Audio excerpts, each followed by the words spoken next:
If you're reading this, it means I finally managed to get a decent connection from the laptop in the decontamination room.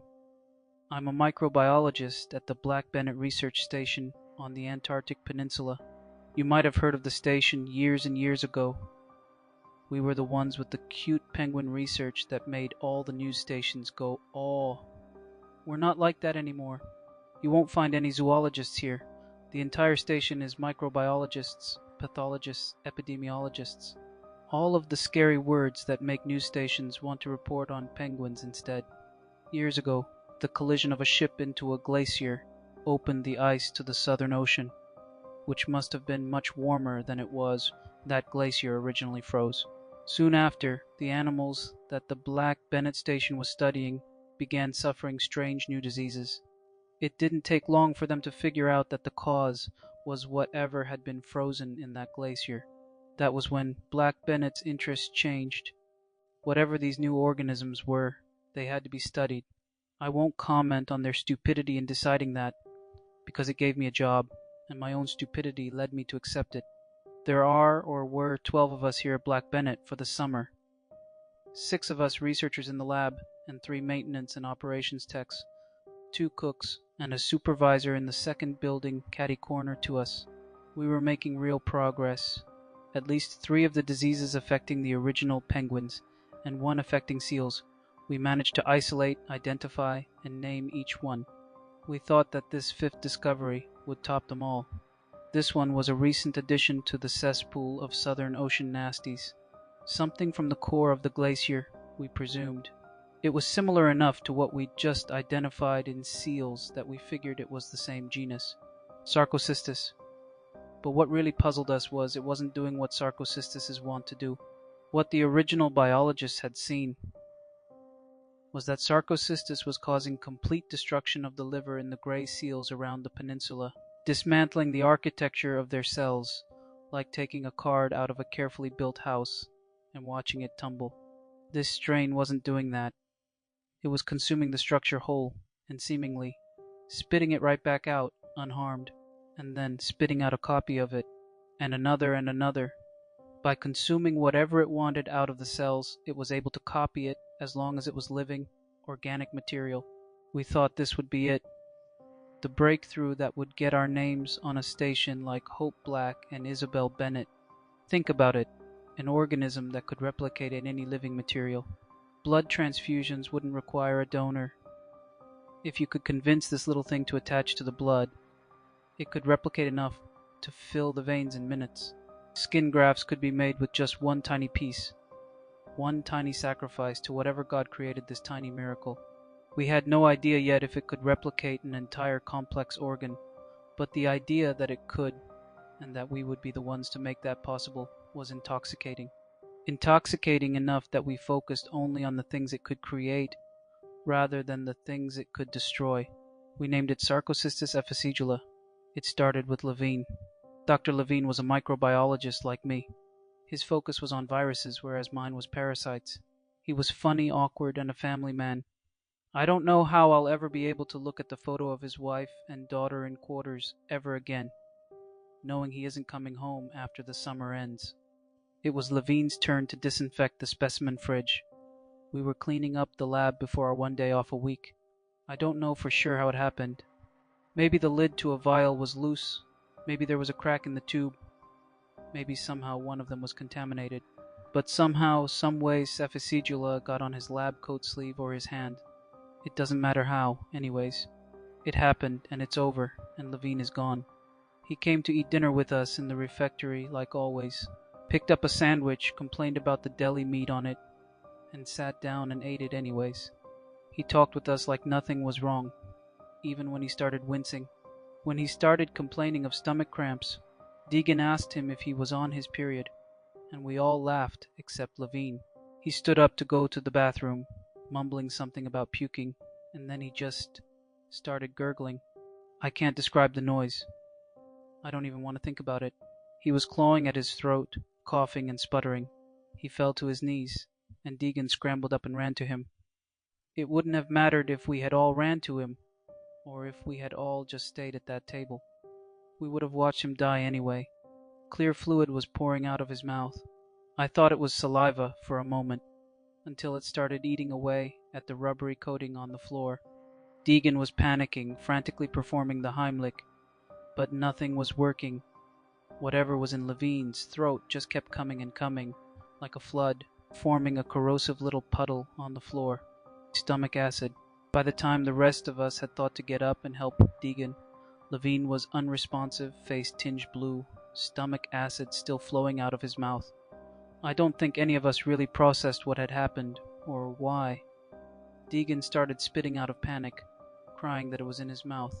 A few of us had gotten up to look at Levine, horrified, wondering if he was really dead. We were so focused on telling if Levine had really just died in front of us that we almost missed Deegan doing the same. He started clicking his jaw together with a confused look, then a terrified one. We all heard it, the extra click, click, click that did not coincide with the normal rhythm of his jaw. He opened his mouth wide, sticking a finger in, and I saw what was freaking him out so bad. Extra teeth, sprouting out of his existing ones at the pace of weeds in the spring. He was screaming, and all I could do was watch. I've never felt like more of a coward than in that moment, standing frozen while he futilely tried to pull the extra teeth out of his mouth, barely even wincing when the extra bone crowding. His mouth forced it so far apart that the crack of his jaw breaking echoed in the refectory. Deegan was shrieking wildly, out of terror or pain, I'm not sure. Blood started spurting from his mouth, as I assume one of the rapidly growing new canines pierced his cheek, or maybe his throat. I watched him collapse, passing out from shock. It was better that way, I suppose, to go unconscious before he died, before the extra teeth blocked off his airway. I think it only clicked for me then what had happened.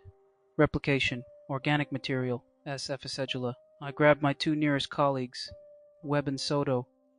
I figured the three of us were the farthest from the spectacle, and least likely to be contaminated, and yelled at Mathis across the table to move his ass. I felt terrible leaving Deegan there, but more terrible about the prospect, about what would come along with him if we brought him. Following my lead, we headed straight out the door of the refectory and initiated the button on the door panel that had been so little used. The red paint on it looked brand new. Lockdown. The metal doors to the refectory began to slide shut, too slowly for my liking, and red lights started flashing in the halls as I sprinted down them. The doors were airtight. Hopefully they would close before Esophageal got through them. All I could think about was getting to contamination and getting in contact with McMurdo Station. Figuring out what to do about the contamination in the refectory was not my job, and I was not about to do it for them. I just wanted to get off this goddamn station that I never wanted to be in the first place. It took far too long for Webb, Soto, and Mathis to catch up, and even longer for the doors of decontamination to creak their way shut. We discarded our clothing hurriedly. Usually, we would decontaminate one at a time after being out near the glacier, letting our embarrassment get the better of us. There could be none of that now. The minute that each of us was undressed, we made our way through the double-door system into the shower room, not even caring about the scalding temperature of the water or the sting of the cleaning agent in it. I scrubbed my skin frantically and noticed Soto doing the same, running her fingers through her short hair so hard I thought she'd pull it out. Once the shower stopped running, we were free to head into the clean room, don the clothes waiting for us, and wait the long half-hour for the protocol to stop running and the doors to unlock. I grabbed the emergency phone on the wall immediately and dialed the McMurdo dispatch number. The woman who picked up tried to give me her little greeting, but I cut her off. This is Dr. Alford at Black Bennett Research Station. We are experiencing a contamination crisis that poses a threat to any bases in the immediate surroundings, including the operations center. I need Director Sykes now. The conversation that followed did little to calm my nerves. Director Sykes was a practical, stoic man.